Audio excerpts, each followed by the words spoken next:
In the fast-paced world of rap music, artists often walk a fine line between the stories they tell and the lives they lead. Rap is a genre rooted in raw authenticity, where personal tales of hardship and rebellion become anthems for millions.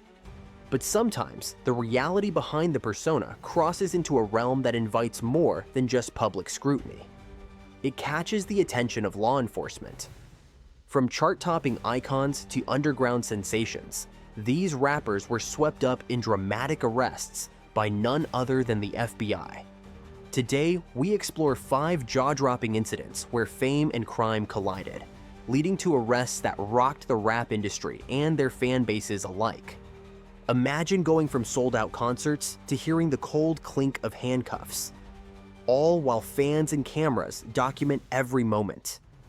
The stakes are high when your lifestyle is under constant surveillance, and one wrong move can change everything. But here's the ultimate question. Can these rappers ever bounce back from such intense scrutiny? Stay tuned as we reveal the stories, arrest scenes, and long-lasting consequences that each artist faced. By the end of this video, you might see your favorite rappers in a new light, or wonder why they took such dangerous risks in the first place. Can they ever come back from this? Big Wacko, known for the anthemic Hustle Kings, built a reputation as an unapologetic voice of the streets. But on May 12, 2021, his story took a dramatic twist. The FBI, working in collaboration with local law enforcement, had been monitoring Wacko for months due to reports linking him to organized drug activities. The fateful night began as a routine patrol but turned into a major arrest when Wacko's car was flagged near an elementary school, a location that added severe legal weight to the impending charges. The scene was chaotic. Officers swarmed the black SUV, their voices cutting through the night. "Step out of the vehicle with your hands up." Witnesses reported seeing Big Wacko exchange glances with his friend in the passenger seat before slowly complying. "This is all just a misunderstanding," he muttered, though the tension was palpable. Bystanders, some of whom were familiar with his music, whipped out their phones, capturing the moment he was led away in handcuffs. The footage exploded across social media, spurring debates about systemic targeting and the consequences of living out the lyrics in real life. The arrest was a public relations nightmare. Big Wacko faced charges for possession with intent to distribute within 1,000 feet of a school, carrying a potential sentence of up to 20 years. Although he maintained his innocence, legal battles took a toll on his career. Tours were canceled, and his team scrambled to manage the fallout while negotiating plea deals. His streams spiked temporarily as curious listeners revisited his discography, but sponsorships evaporated overnight. For a rapper who once rapped "Laws can't touch me," the irony was inescapable. Rapper arrested in sting operation. March 22, 2021, NBA YoungBoy, famous for hits like "Outside Today," had already accumulated a reputation as both a prolific artist and a trouble magnet. The FBI had an outstanding arrest warrant on him, connected to a prior case involving illegal firearm possession. This wasn't the first time YoungBoy had a brush with the law, but it would prove to be one of his most high-profile encounters. The arrest unfolded in Los Angeles during what seemed like a standard traffic stop, but as officers approached, YoungBoy's instincts kicked in, leading him to flee on foot. What ensued was a pursuit straight out of an action movie. Officers yelled, "Stop, NBA," while helicopters joined the chase, lighting up the streets below. "They're not catching me," YoungBoy allegedly muttered as he bolted through a residential yard. The chase ended when officers cornered him in an alley, tackling him before cuffing him. The dramatic footage, later leaked online, showed him stoic yet defiant as he was led to the squad car. The charges were serious: possession of firearms by a felon and violation of probation conditions. While he was later released on bond under house arrest, the terms were stringent, including ankle monitoring and limited travel rights. Fans rallied behind him, launching hashtags like #FreeNBA. but industry insiders wondered if his luck was running out. His music, paradoxically, soared in streams, showing that controversy still sold. However, collaborations were put on ice, as artists and brands shied away from associating with potential legal drama. I saw it live. He's done for. An upcoming artist known for his mixtape Fast Life, this SoundCloud rapper's sudden fame came with a darker side.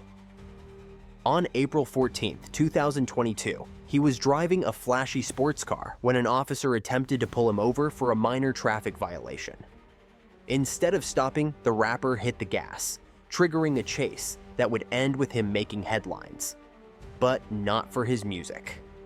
The chase was harrowing and caught the attention of commuters as the rapper sped through intersections, narrowly avoiding collisions. Police radio crackled with updates.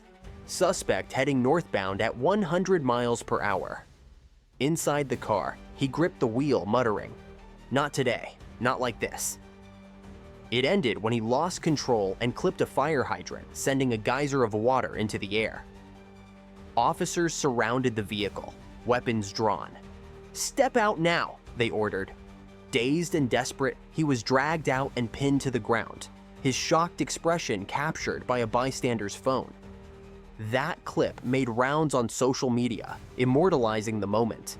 Facing charges for evading police, reckless endangerment, and drug possession after contraband was found in the car. The rapper faced up to 5 years behind bars. Courtroom appearances were grim affairs. He pleaded not guilty, banking on a defense that pointed to police mishandling. Despite a spike in his song streams post-arrest, the shine on his rising star dulled. Brands and event organizers backed out, leaving him with fewer prospects and a reputation as yet another rapper caught in a self-destructive cycle.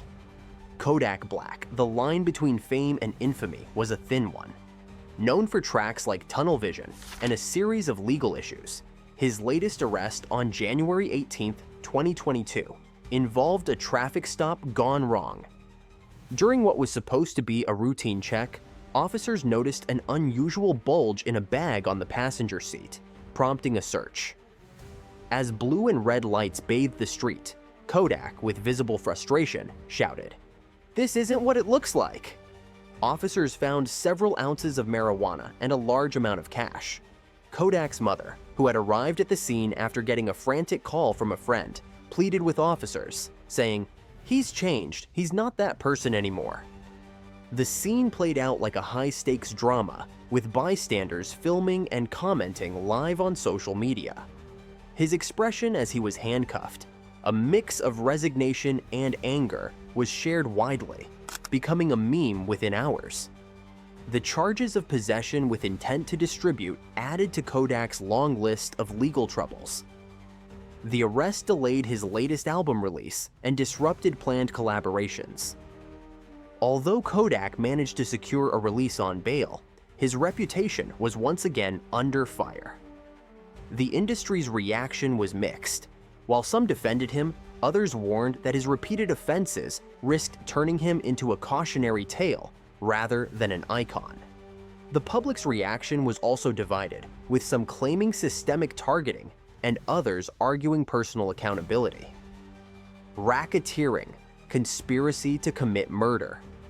Tekashi 69999, a name synonymous with controversy, was a chart-topping artist with an equally notorious lifestyle. On November 18, 2018, the FBI, in conjunction with ATF agents, arrested him on charges tied to racketeering and connections to the 9 Trey Gangsta Bloods, a violent New York gang. This arrest came after years of flaunting his connections in music videos and social media, making him a prime target for law enforcement. The scene unfolded during the early hours at a Manhattan studio. Tekashi was there working on new material when agents burst in. "On the ground, now!" an agent yelled, startling everyone. Tekashi, in his trademark rainbow hair and tattoos, looked stunned as he was handcuffed and led away. His plea, "This isn't how this was supposed to end," was caught on a nearby mic. Fans were divided as footage surfaced. Some called it a setup, while others said he had it coming for flaunting gang ties. The charges included racketeering, weapon possession, and conspiracy to commit murder, serious enough to potentially lock him away for life. Facing the grim reality, Tekashi agreed to cooperate with authorities, a decision that branded him a snitch in the court of public opinion. While his testimony significantly reduced his sentence, it tarnished his reputation, making him an outcast in the rap community. Despite this, his post-prison releases saw massive attention, proving that notoriety could still sell, but at the cost of credibility. The stories of these rappers, from Big Wacko's ill-fated drug dealings to Tekashi 6ix6ix9's infamous racketeering case, show that fame does not exempt anyone from the consequences of their choices. For some, these arrests led to a temporary pause in their careers. For others, they marked a pivotal downturn from which there was no full recovery. The rap community has always been intertwined with narratives of survival and rebellion, but these incidents highlight how dangerous it can be when the lines blur too far. What do these stories tell us about the fine balance between the images these artists create and the realities they live? Are these moments cautionary tales for the next generation of rappers? Or are they just a testament to the unrelenting scrutiny fame brings? Let us know your thoughts in the comments below. Do you think these artists could have avoided their fates, or was it inevitable? Let's discuss.